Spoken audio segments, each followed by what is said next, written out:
Shalom Chaverim. I'm pleased to present an update on Regavim's activities in the second quarter of 2020. We're back full speed following the Ministry of Health guidelines. We have a lot to share, so let's jump right in.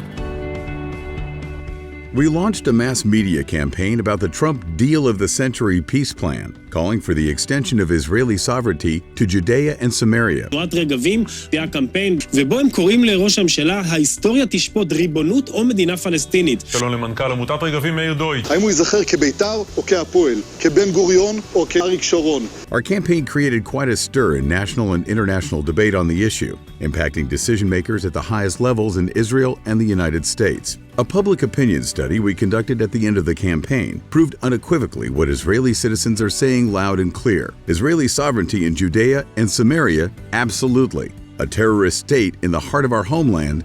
Absolutely not. Regavim's legal division submitted 5 new petitions to the courts this quarter. The Kfar Qasem petition exposed the largest illegal commercial complex in Israel, sprawled over thousands of dunams of agricultural land in the heart of the country. The Abu Basma petition focused on dozens of illegal structures in the Negev, structures the government promised the Supreme Court it would demolish over a decade ago that are still standing undisturbed today. The Nalin petition spotlighted the Palestinian Authority's construction blitz in Gush Etzion, aimed at creating facts on the ground in the strategic area. Another case regarding illegal construction in Samaria addresses the same challenge: the Palestinian Authority's methodical plan to seize control of territory in Area C, this time by expanding the village of Adik near Padul. Our most recent petition, filed in the past few days, is an environmental protection case involving the massive Beit Fajar quarry, which has spilled over to state land in Gush Etzion. The government gave a commitment over a decade ago to carry out enforcement here, but ever since, the situation has only gotten worse. In recent years, the Palestinian Authority submitted extensive development plans to the Israeli planning authorities. Some 120 individual requests for construction and development permits in strategic locations in Area C, the area under full Israeli jurisdiction. But at the same time as these requests were submitted, the PA began construction without waiting for approval. Over the past several months, we documented most of these projects out in the field using advanced technological tools, and our GIS mapping department built a database that will support the legal division's prosecution of these cases. In May, the High Court of Justice heard arguments in our Bir Hadaj petition. We, together with property owners, petitioned the court for the relocation of hundreds of Bedouin families that seized this privately owned property and built hundreds of homes on it. The High Court instructed the government to provide an updated progress report in 6 months. At the same time, we exposed shocking incidents of violence and lawlessness in Bir Hadaj, symptomatic of the chaos in southern Israel as a whole.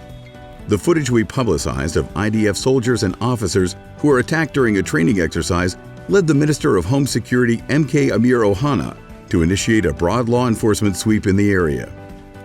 In IDF Training Ground 917, a strategically located military firing zone that forms a land bridge between the Arad Valley and the Hebron Hills, an illegal Arab city has sprung up over the course of several years, supported by the Palestinian Authority and European funding. Our petition against this dangerous development project, filed nearly 4 years ago, was recently rejected by the High Court of Justice, which essentially provided legal recognition for the thousands of illegal structures that continue to be built there.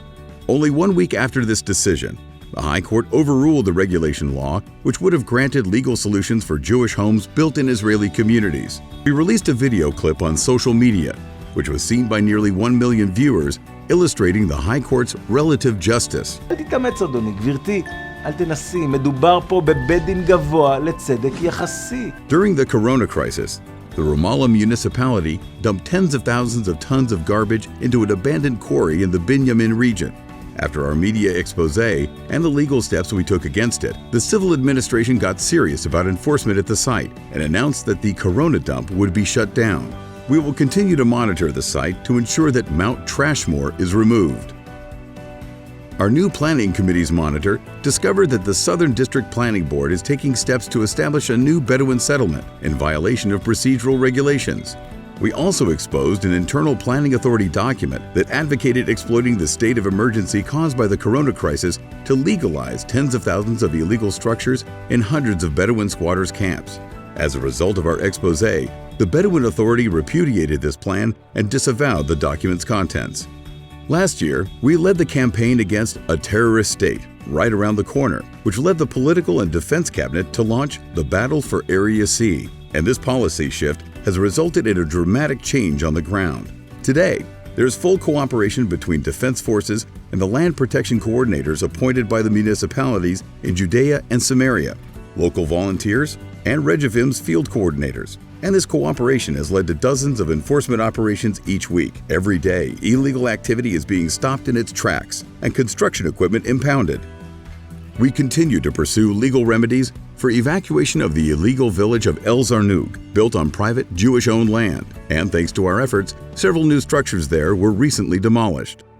We spotlighted the ramifications of the Trump plan, which would transfer jurisdiction over hundreds of national heritage sites in Judea and Samaria to the hands of the Palestinian Authority. We hosted security experts, politicians, and archaeologists on field tours and initiated a plenum debate that resulted in a Knesset decision to assign this issue to the Security and Defense Committee for further action. Together with other organizations, we successfully reconvened the Knesset Land of Israel Lobby, an important forum for promoting settlement and sovereignty in the Negev, the Galilee, and Judea and Samaria. Despite the challenges, we continue to work with elected officials, and we continue to take members of Knesset out to the field for informative tours. We participated in a number of important Knesset hearings on land use policy, environmental protection, and planning and construction issues. We've had important meetings with key members of the U.S. Embassy and briefed the staff of the State Department's Human Rights Division. We led fact-finding tours for some 30 journalists from around the world and gave webinars attended by hundreds of American Zionist activists. I thank you for your continued support and wish you a healthy and happy summer. Toda.